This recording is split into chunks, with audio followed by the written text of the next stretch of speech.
Assalamualaikum warahmatullahi wabarakatuh. Sobat beriman yang dimuliakan Allah. Alangkah lebih baik jika sahabat sekalian bantu support channel ini dengan cara like, komen, dan subscribe. Semoga kita selalu dalam keadaan sehat walafiat, dilapangkan rezeki, juga dimudahkan segala urusannya. Amin ya Robbal Alamin. Al-Baqarah adalah surat kedua di dalam Al-Quran yang memiliki 286 ayat, 6.221 kata, dan 25.500 huruf, menjadikan Al-Baqarah sebagai surat terpanjang di dalam Al-Quran. Al-Baqarah sendiri memiliki arti sapi betina. Kisah ini berlatar belakang di masa dakwah Nabi Musa alaihissalam kepada kaum Bani Israel. Ketika itu ada seorang yang sangat kaya dari kaum Bani Israel. Orang ini sudah berusia tua dan tidak memiliki anak. Artinya, ketika ia meninggal dunia nanti, ahli warisnya adalah saudara-saudaranya. Tidak ada riwayat yang menyebutkan nama laki-laki tua ini. Namun, salah satu saudara sepupunya berharap untuk menjadi pewaris harta tersebut. Karena desakan hidup, ia tergoda untuk melakukan perbuatan yang tidak benar demi mendapatkan warisan. Akhirnya, ia membunuh saudara sepupunya dan membawa jasadnya ke perbatasan dua wilayah untuk mengaburkan pelakunya. Konflik pun terjadi antara kedua wilayah, karena masing-masing saling menuduh.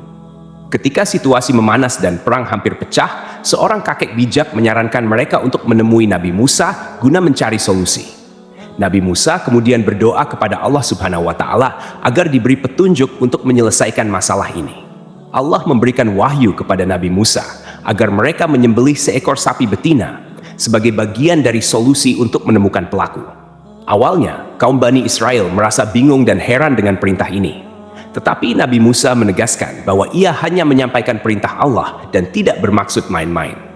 Akhirnya, mereka mengikuti perintah tersebut, dan melalui mukjizat Allah, pelaku pembunuhan pun terungkap. Dari sini timbul pertanyaan, kenapa harus sapi? Bukankah bisa dengan hewan lainnya seperti kambing atau unta? Para ulama mengatakan bahwa di dalam hati orang-orang Bani Israel ketika itu masih ada kecenderungan menuhankan sapi. Sebagaimana kisah yang diceritakan, Samiri pernah membuat patung sapi untuk menggantikan Allah Subhanahu wa Ta'ala. Setelah diperintahkan untuk mencari sapi betina oleh Nabi Musa, bukannya langsung mencari. Orang-orang Bani Israel malah menanyakan, mau sapi yang seperti apa? Mau yang bagaimana? Mau warna apa? Memang, teman-temanku, orang-orang Bani Israel ini terkenal suka membantah dan merasa sok pintar. Akhirnya, karena banyaknya pertanyaan dari mereka, Nabi Musa memberikan ciri-ciri yang sulit untuk sapi yang harus mereka cari. Nabi Musa berkata, carilah sapi betina yang tidak terlalu tua dan tidak terlalu muda, tidak terlalu kecil, dan tidak juga terlalu besar. Namun, bukannya langsung mencari, mereka malah menanyakan lebih detail tentang sapi itu. Mereka berkata, wahai Musa, berdoalah kepada Tuhanmu, mau seperti apa warna sapinya. Setelah mendapat petunjuk, Nabi Musa berkata, carilah sapi betina berwarna kuning pekat, tak ada warna lain kecuali kuning di seluruh tubuhnya. Jika ada orang yang melihat sapi ini, ia akan langsung suka. Karena sifat mereka yang terus membantah, akhirnya Allah benar-benar memberikan tugas yang sulit kepada kaum Bani Israel ini. Jika saja dari awal mereka langsung mencari sapi tanpa bertanya ini dan itu, tugas ini tentu akan lebih mudah. Akhirnya, penduduk Bani Israel mulai menyebar untuk mencari sapi yang dimaksud. Sobat beriman yang dimuliakan Allah, kita tahan dulu kisah ini. Kita beralih ke kisah yang lain. Ada sebuah keluarga yang hidup dalam kemiskinan. Sebelum meninggal dunia, ayahnya menginfakkan seluruh hartanya dan hanya menyisakan seekor anak sapi betina untuk anak dan istrinya. Artinya, satu-satunya harta mereka adalah sapi warisan ayahnya. Ketika anak ini tumbuh dewasa, ia sangat berbakti kepada ibunya.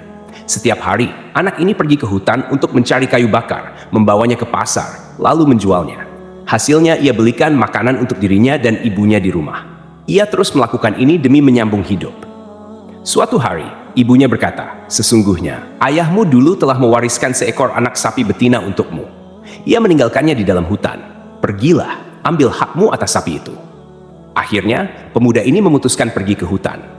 Di sana, ia menemukan sapi warisan ayahnya, lalu membawanya pulang ke rumah. Sesampainya di rumah, ibunya berkata, engkau adalah orang fakir dan tidak memiliki harta. Engkau kerepotan mencari kayu bakar di siang hari dan melakukan qiyamul lail di malam hari. Oleh karena itu, pergilah jual sapi ini di pasar dengan harga 3 dinar. Pemuda ini pun membawa sapi ke pasar untuk dijual. Ketika sedang menunggu pembeli, tiba-tiba datang seorang laki-laki. Di sini Allah sedang menguji hambanya yang saleh ini. Apakah ia amanah dalam menjalankan tugas dari ibunya? Allah mengutus seorang malaikat yang menyamar menjadi manusia. Laki-laki itu berkata kepada pemuda penjual sapi, "Wahai anak muda, engkau jual sapi ini berapa?"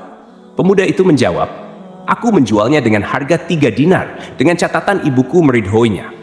Lantas laki-laki itu berkata lagi, "Aku beli sapi ini dengan harga 6 dinar, tapi engkau tak perlu meminta persetujuan kepada ibumu. Kau ambil saja 3 dinar secara diam-diam, dan 3 dinar sisanya kau berikan kepada ibumu." Pemuda itu berkata, "Seandainya engkau memberikan emas sebesar sapi ini pun, aku tidak akan memberikannya kecuali dengan ridho ibuku." Kemudian pemuda ini pulang dan menceritakan kepada ibunya tentang harganya. Lalu sang ibu berkata, "Kembalilah ke pasar, juallah dengan harga 6 dinar berdasarkan ridho dariku."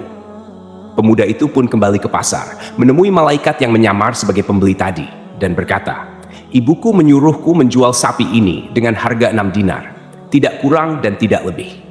Tuan laki-laki itu berkata, "Saya akan membeli sapi ini dengan harga 12 dinar.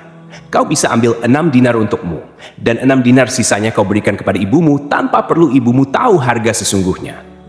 Namun, pemuda ini tetap menolak tawaran tersebut. Ia pulang menemui ibunya dan menceritakan hal ini. Lalu ibunya berkata, "Sungguh, orang yang mendatangimu itu adalah malaikat dalam bentuk manusia yang diutus Allah Subhanahu wa Ta'ala untuk mengujimu. Jika ia datang lagi, katakan padanya, 'Apakah engkau memerintahkan kami untuk menjual sapi ini atau tidak?'" Pemuda itu pun berangkat lagi ke pasar. Ia bertemu lagi dengan malaikat yang menyamar tersebut dan menyampaikan pesan ibunya.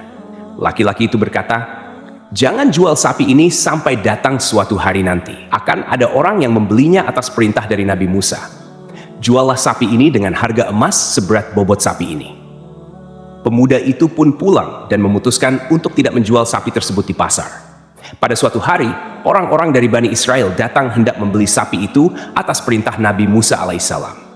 Pemuda itu berkata, "Silakan Tuan, aku menjual sapi betina warisan ayahku ini dengan harga emas seberat bobot sapi ini." Artinya, jika bobot sapi itu 1 ton, maka harganya juga emas seberat 1 ton. Orang-orang dari kaum Bani Israel pun terkejut mendengar harga tersebut. Akhirnya, mereka patungan untuk mengumpulkan emas sebesar itu. Sapi betina tersebut pun dibeli dengan harga sesuai bobotnya. Teman-temanku seiman, sapi itu kemudian dibawa kepada Nabi Allah Musa alaihissalam. Sapi tersebut disembelih, lalu Nabi Musa mengambil bagian paha kaki sapi itu dan memukulkannya ke jasad Syam atas izin Allah Subhanahu wa Ta'ala. Jasad yang sudah meninggal ini tiba-tiba bangkit dari kematiannya. Nabi Musa pun berkata kepadanya, "Wahai Syam, siapa di antara mereka yang membunuhmu?" Lalu dengan isyarat tangan, jasad Syam menunjuk kepada saudaranya, Uhaiha. Setelah itu, Syam kembali meninggal dunia. Akhirnya, diketahuilah siapa yang membunuh Syam. Uhaiha langsung ditangkap dan diberi hukuman atas perbuatannya. Akhir kisah, ada riwayat yang mengatakan bahwa pemuda saleh yang tiba-tiba kaya raya tadi menikah dengan istri dari Syam, seorang pedagang kaya raya. Pemuda itu pun menjadi semakin kaya atas pernikahannya tersebut. Wallahu alam bisawab.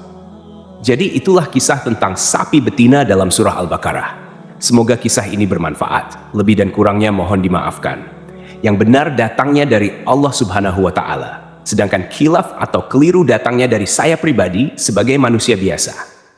Sampai jumpa di kisah-kisah seru dan penuh makna selanjutnya. Saya akhiri. Wassalamualaikum warahmatullahi wabarakatuh.